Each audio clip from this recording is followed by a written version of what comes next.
Cyber Robo към Детската академия по програмиране и роботика и като център град Казанлък е създаден през 2021 година. Още на първото си състезание роботика за България спечелихме бронзова купа, а миналата година спечелихме сребърна. Аз съм Иван и съм на 13 години. В отбора съм от самото начало. Записах се на роботика, защото видях, че технологиите са навсякъде около нас и трябва да знаем как да ги контролираме. Тренирам плуване, иначе се занимавам с компютри и електроника. Борко, ти си. Аз съм Борислав и също съм в отбора още от началото. Моите занимания са историята, географията и компютрите.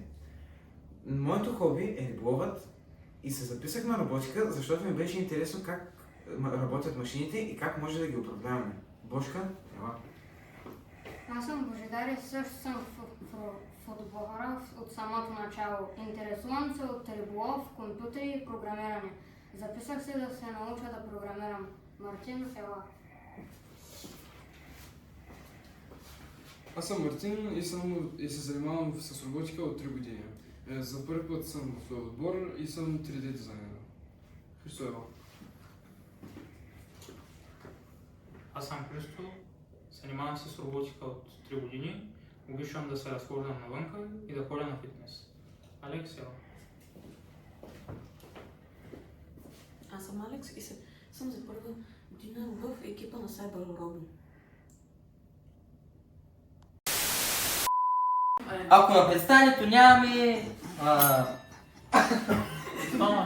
Човек, папа!